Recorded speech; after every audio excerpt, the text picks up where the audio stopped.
Так, ана прямой қатып қалып, видео жүрмей қалып, сондықтан жаңасын аштым. Сұрақтарыңызды қоя беріңіз. Жауап беруге дайынмын.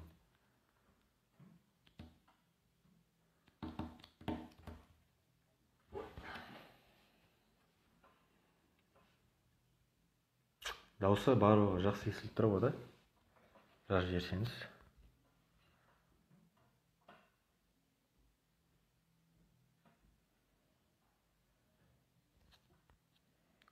Сәлем бәріне, кеш жарық.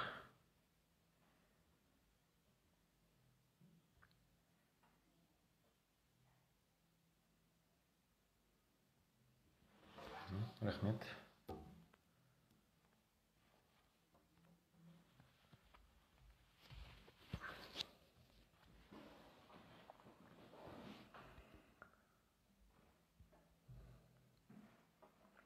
Сосын осы көбінесе Сакарияға шетелдік студенттерді алады.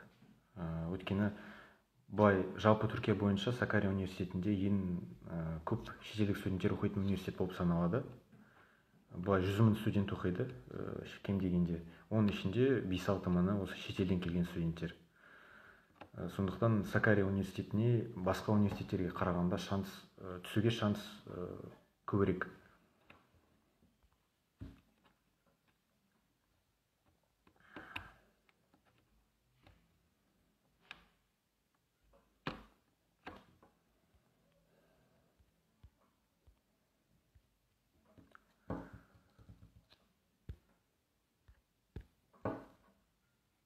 Мен сіздің сұрақтарыңызды күтіп отырмын. Қоя беріңіз. Қандай сұрақтар мазалап тұр, қандай сұрақтар. Міндетті түрде, егер де таңдаған 5 мамандықтың ешқайсысына да түспесеңіз, енді ондай бұл екі талай шын айтсам. Міндетті түрде келісім шарт бойынша сіздің бізге берген қаражаттарыңызды қайтаратын боламыз. Барлық мамандықтарға түсу шансы бірдей. Сондықтан архитектураға да әрине түсе аласыз.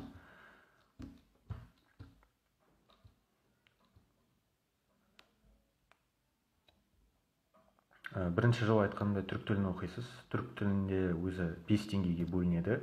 А1, А2, Б1, Б2 және ең керекті деңгей осы Сакария университетінде білім алу үшін ол С1 деңгейі. Сол 5 деңгейге оқисыз. Жалпы әр деңгей 85 мың теңге тұрады. Жалпы бір жылына толық курсқа 425 мың теңге кетеді. Бірақ біздің компания арқылы түскендерге біз жеңілдік береміз, 20%. Яғни толық түрік тілі курсы сізге 340 мың теңгеге түсетін болады. Және де біткеннен кейін арнайы сертификат аласыз. Сол сертификат арқылы осы Сакария университетінде ары қарай ешқандай қиындықсыз өз мамандығыңызда білім ала бересіз. Осы түрік тілі курсының аты Томер мектебі. Сол Сакария университетінің ішінде орналасқан, Сакария университетінің осы ашылған мектебі. Сондықтан берілетін сертификат сол Сакария университетінің атынан болады.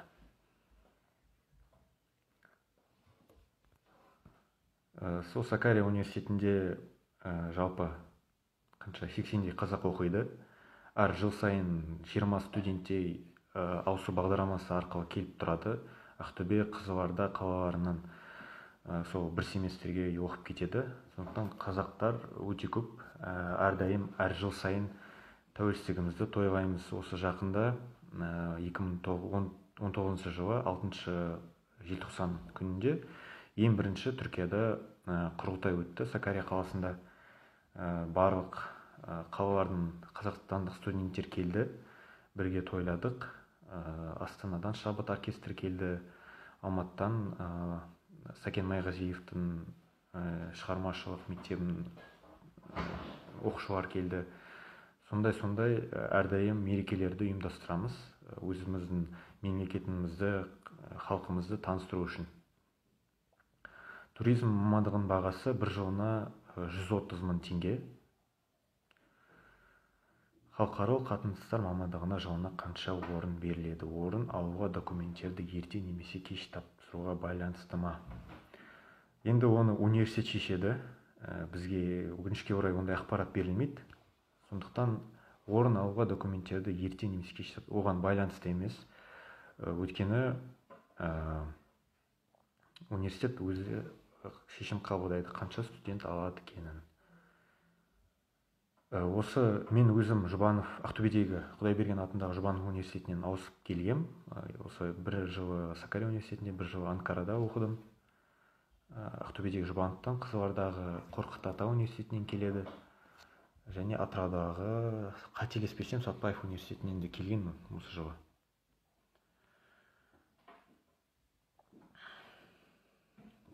Біз қабылдауды сол кезде бастаймыз. Бірақ бірінші кезекте біз жеке кездесуіміз керек. Не үшін? Өйткені барлығы заңды түрде болу үшін келісім шартқа отырып, тек содан кейін біз сіздің құжаттарыңызды алып университетке тапсыра аламыз. Өйткені біздің қызметтердің 50%-ын төлеу керек болады.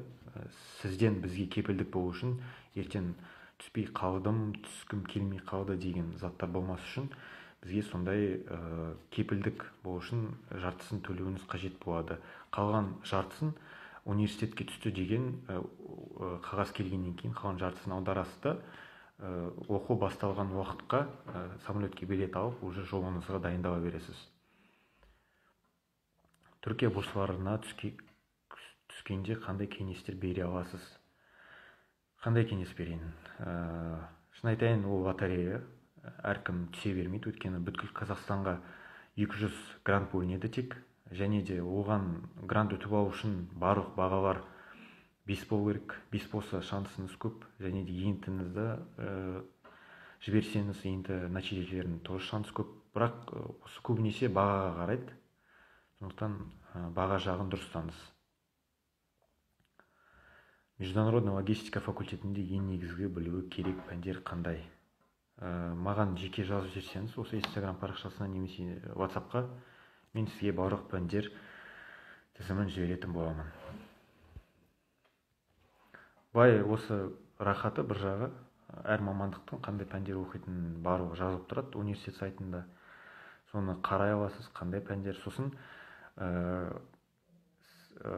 мұнда жүйе мұндай Сакария университетінде, мысалға бір семестрде, бірінші жарты жылғанда сіз 8 пән оқисыз, оның 4-еуі міндетті пәндер болады. Ол пәндерді өзгерте алмайсыз. Қалған 4 пәнді сіз өзіңіз қалауынша осы мамандықтың пәндерін таңдайтын боласыз. Сонда жүйе. Осы жағы жақсы, өйткені өзіңіз қалаған пәндерді оқисыз. Ағылшын тілін білу маңызды ма, немесе тек түрік тілін? Қараңыз, түсу үшін тіл маңызды емес. Өйткені бірінші жылын түрік тілін оқитын боласыз. Барлық мамандықтарда оқу түрік тілі, тек ағылшын тілі мұғалімде ағылшын тілі білу қажет болады. Өйткені ана жақта ағылшын тілін бастапқыдан берілмей, уже кәсіби негізінде ағылшын тілі өткізілетін болады.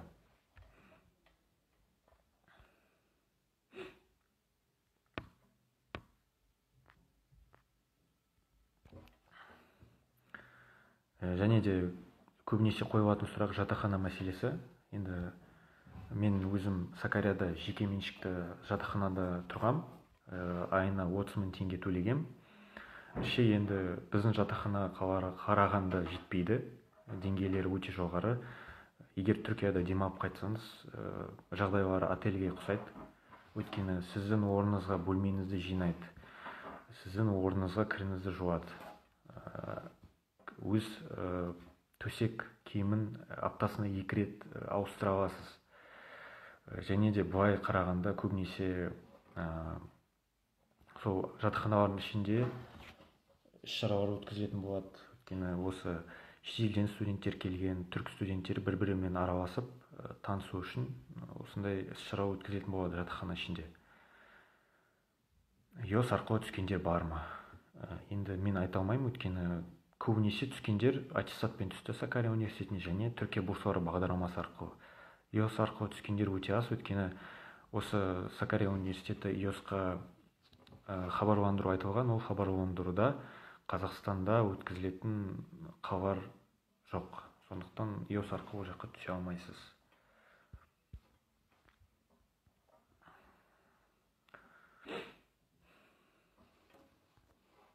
Сакария қаласының өзі Стамбулдан 100 шақырым жерде орналасқан. Стамбулға дейін бір жарым сағатта жетесіз автобуста.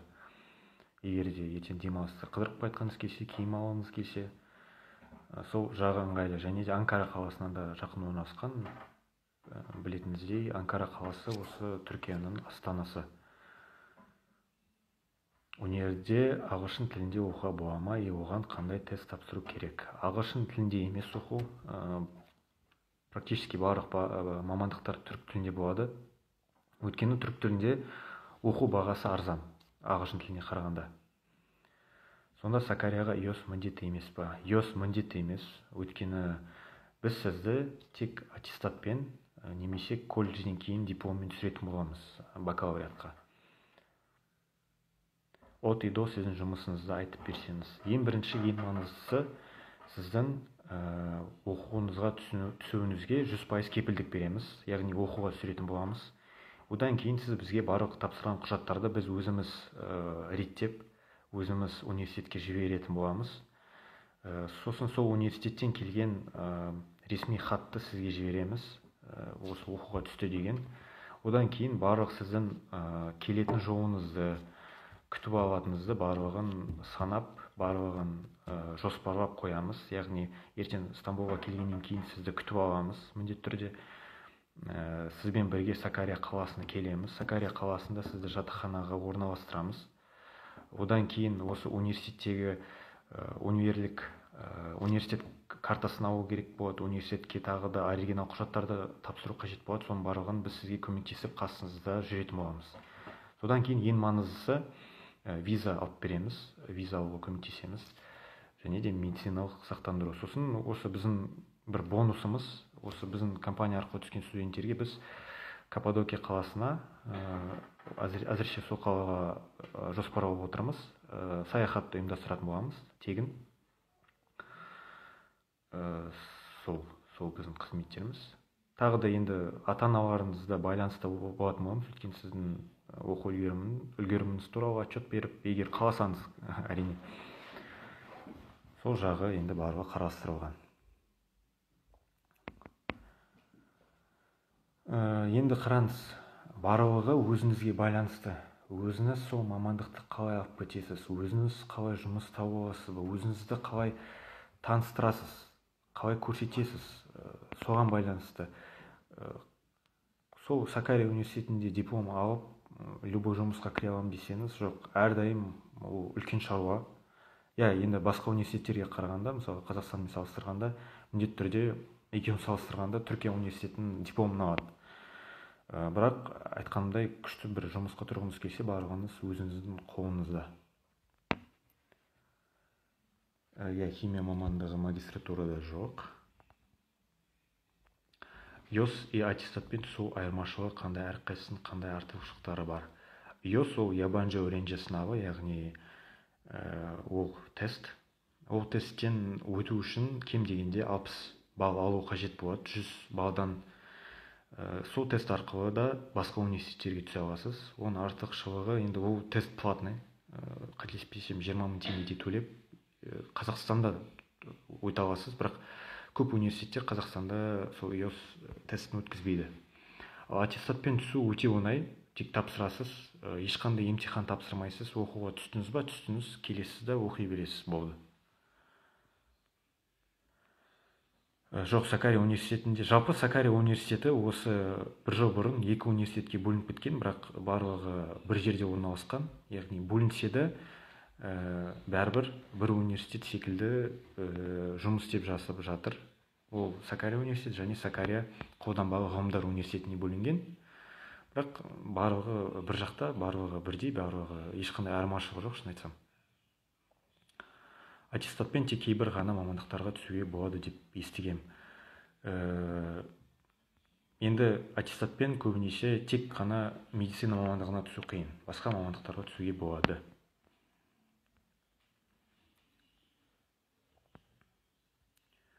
Жоқ, өкінішке орай бастай алмайсыз, өйткені Сакария университетінде оқуды бастау үшін керекті деңгей ол C1 деңгейі.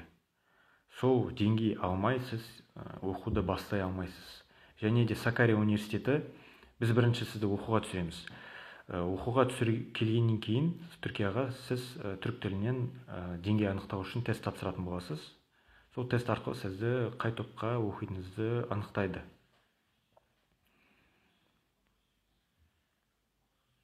Және де былай Сакария университеті тіл үйренуге 2 жыл береді. Яғни мысалы 1 жылда тілді меңгермесеңіз, 2-ші жылда болады, ал сіздің мамандығыңыздағы орныңыз бекітіліп қояды. Сабақ жағы қалай, өте қиын ба? Өте қиын деп айта алмаймын. Егер өзіңіз оқып, өзіңіз тырысып оқысаңыз, міндетті түрде барлық мамандықтар енді оқу жағы оңай болады.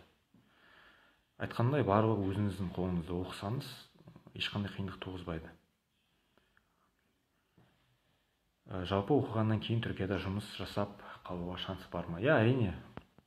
Диплом өйткені түрік диплом болғасын, сіз орыс тілін, қазақ тілін, ағылшын тілін білсеңіз тіпті керемет, сізді міндетті түрде жұмысқа алады. Өйткені Түркияда көбінесе орыс тілін білетін орыс және түрік ағылшын тілін білетін адамдарды жұмысқа алады.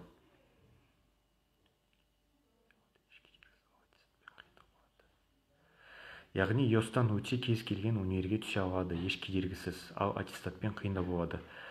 ЕОС-ты әр университет өзі өткізеді. Яғни бұлай общий ЕОС жоқ. Мысалға, қателеспесем, Қазақстанда ХЖТП университеті мысалға ЕОС өткізсе, сол ЕОС-ты тапсырып, сіз тек ХЖТП университетінде оқи аласыз. Аттестатпен қиындау емес, аттестатпен түсе аласыз, біз түсіреміз, сондықтан қиындық болмайды.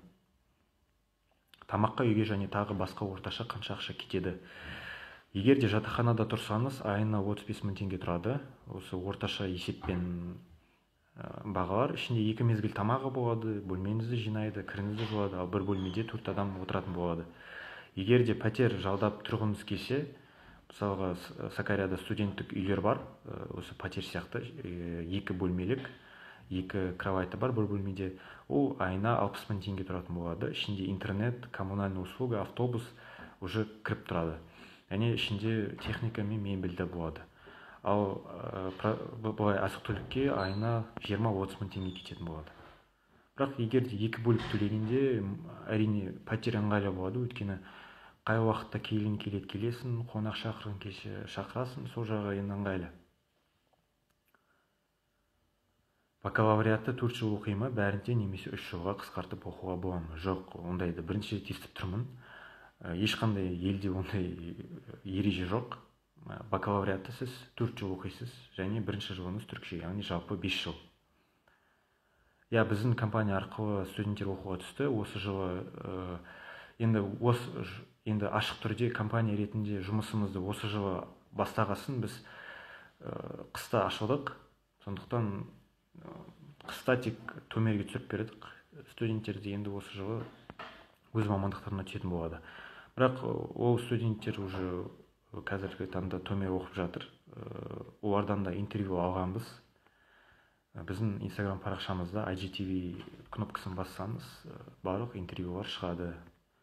Немесе маған жазсаңыз, мен сізге сол студенттердің номерін, Instagram берем. Сіз өзіңіз қалған сұрақтарыңызды қойып, біздің компания арқылы туралы кеңес сұрасаңыз да болады. Диплом мен аттестат айырмашылығына қарай ма? Сұрағаныңызды түсінбедім. Аттестатпен біз сізді түсіреміз, дипломмен де түсіреміз колледжден кейін. ЕНТ-да 70 сұрақ болатын болады ма? Ол сұрақтарды қайдан алуға болады? Шын айтайын, білмеймін ЕНТ туралы. Я, бірінші жылы түрік тілін оқиды, қалған 4 жыл өз мамандығын бакалавриатты, яғни жалпы 5 жыл. Я, ішінде қосымша курстар өте көп. Сакария университетінің өзінде де, қалада, қала әкімшілігі де ұйымдастырады. Мысалға, осы Нұргүл апайымыздың жатақханасында тегін араб тілі курстары бар. Осы араб тілінен тест тапсырғандарға, көп балл алғандарға Медина қаласына саяхат ойнатылады. Яғни ол жағынан уайымдамасаңыз болады. Курстар өте көп, келгеннен кейін барлығын өзіңіз көресіз. Түрік тілді 1 жылда меңгеруге бола ма? Егер қазақ тілін жақсы білсеңіз, түрік тілін одан да тезірек меңгеруге болады. Өйткені сізді түрік тілінде үйрететін болады. түрік үйрететін болады, және қасыңызда сіз секілді басқа шетелден келген және қазақстандық студенттер де болады. Бір-біріңіз түрікше сөйлеп немесе түрік достар тапсаңыз, түрік тілін өте тез үйренуге болады. Мен өзім Қазақстанда 3 ай оқығам курста, бірақ шын айтсам дұрыс меңгере алған жоқпын, өйткені практика аз болды. Бірақ Түркияға келгеннен кейін бірінші күндері қиын болды, өйткені тіл білсең де практика негізінде аз қолданғасын қиындық болды. Бірақ 2 айда мен уже түрік тілінде разговорный деңгейінде, солай айтуға болса, сөйлеп тұрдым. Бірақ енді сабаққа ол әрине жеткіліксіз болды. Сабаққа кем дегенде C1 деңгейі қажет.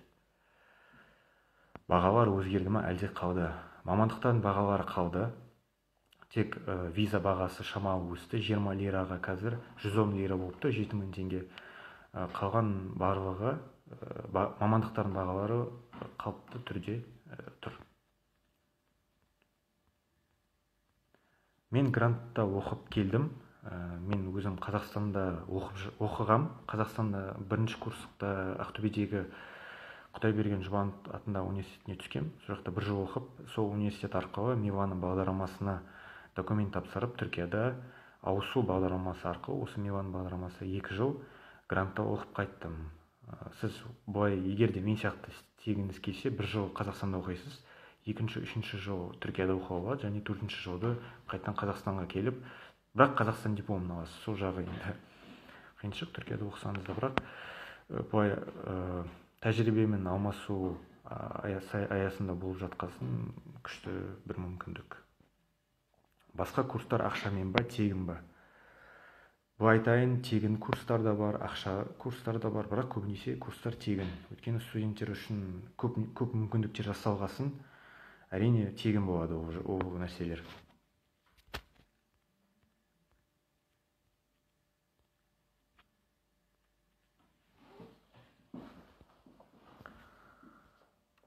Так.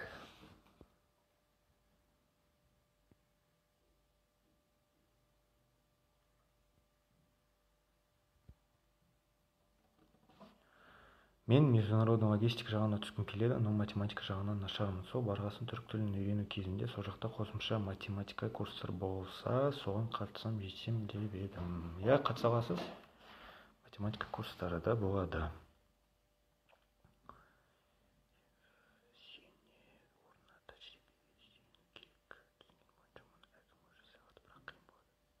Компания арқылы универмен келісім шарт болмаса, оқушының орнына тәжірибеге сүйене керек жұмыстарды жасап бересіздер. Я, әрине. Өйткені сіз түрік тілін білмегесін, қаланы, жалпы жүйені білмегесін, әрине ол нәрселерді біз жасайтын боламыз. Сондықтан, егер де осы жақта ата-аналар болса, өз балаларыңызға қорықпаңыз. Қасыңызда біз боламыз бастапқы 2-3 ай. Және әрдайым басқа да қазақстандық студенттерде болғасын, ол көмектесетін болады.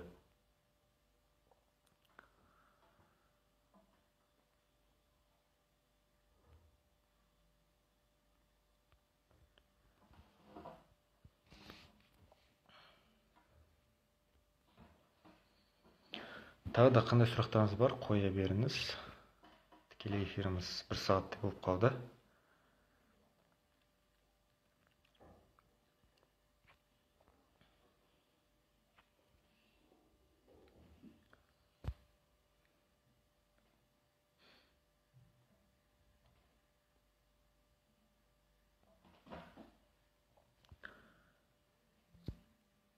Және де көп студенттер жазады, неге сіздің компанияда грант жоқ, басқа компанияларда бар деп.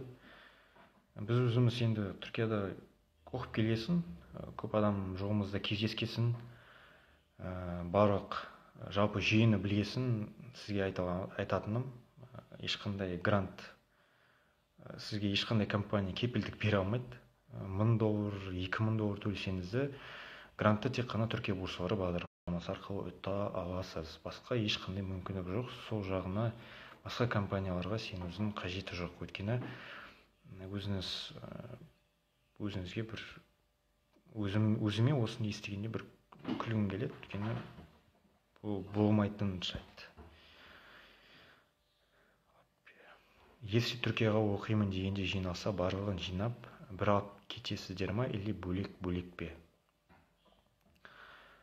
Егер де сіз айтып тұрғаныңыз ертең Түркияға келгенде біз, скорее всего, бөліп алып келеміз барлығын. Өйткені түскісі келетін студенттердің саны көп болғасын, барлығына уақыт, яғни көңіл бөлу керек болғасын, біз бөліп әкелетін боламыз. Мысалға бір күні бір студенттер ұшып келеді, оларды күтіп алып келеміз. Екінші күні басқа студенттер келіп, ұшып келіп, біз оларды алып келеміз. Әрине, барлық сопровождение бізден болады. Сізді аэропорттан күтіп аламыз.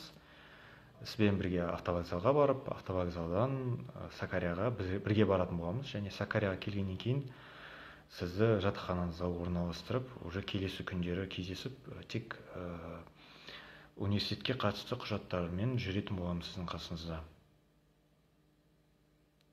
Оқушы өзі түскісі келсе, қандай қиындықтар болуы мүмкін, нені ескерген дұрыс? Оқушы өзі түскісі келсе, қиындықтар ең бірінші тіл жағы, екінші жағынан білім жүйесін білмегесін, үшінші жағынан виза беру жүйесін түсінбегесін, қаланы білмегесін, құжаттар жағын білмегесін, сондай нәрселер көп. Яғни осы біздің жұмысымыз болғасын, енді барлығын біле тұра, осы сондай қызметтер атқарамыз. Барлығын прайс-листімізде жазып қойдық, қандай қызмет, қанша қаражат. Сондықтан оның барлығын біз жасайтын боламыз. Абай өзіңіз түскіңіз келсе, онда біз көмектесе алмаймыз.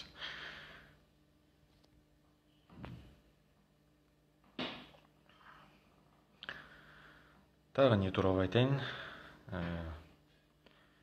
Виза алуда бір шаруа, өйткені ең бірінші сізге медициналық страховка қажет болады. Соны алғаннан кейін біз сіздің жатақханаңыздан мәлімет аламыз. Осы жатақханада тұрып жатыр деген университеттен мәлімет алу қажет болады. Осы университетте оқып жатыр деген. Соның бар үшеуін 3 сағат құжат алғаннан кейін біз интернет арқылы заявка тапсырамыз. Сол заявка келгеннен кейін сізді бір бекітілген күні миграционный службаға шақырады. Осы Сакария қаласындағы сол жаққа барып, собеседование өтіп, пармақ іздерін тапсырып, суретке түсіп, содан кейін сізге виза келетін болады.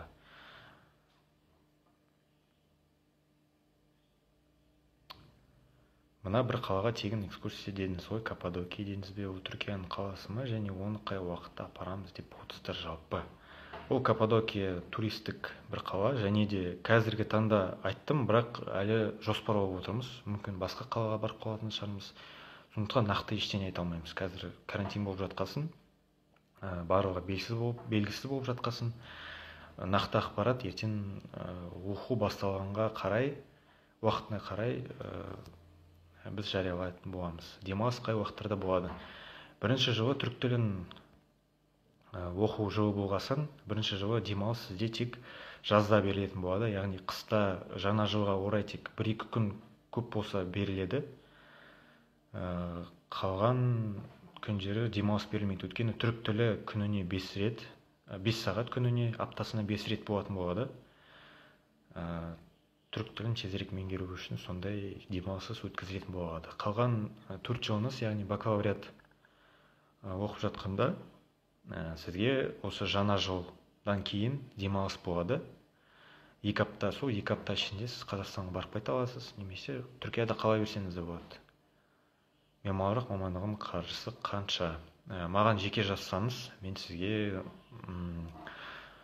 толық мамандықтар тізімін жіберем WhatsApp номеріне. Өйткені басқа мамандықтар да бар.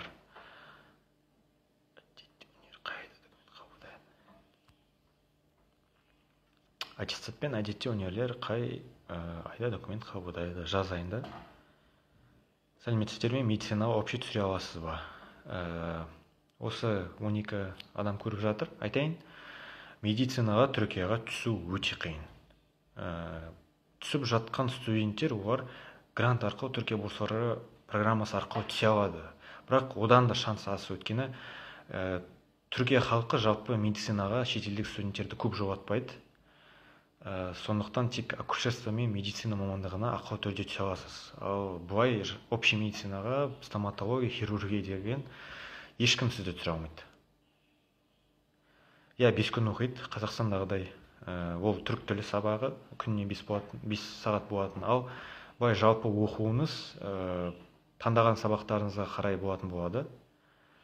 Яғни 8 сабақ, мысалы, мен мысалға өзім құқықтану мамандығын оқығанда мен аптасына 3 рет оқыдым.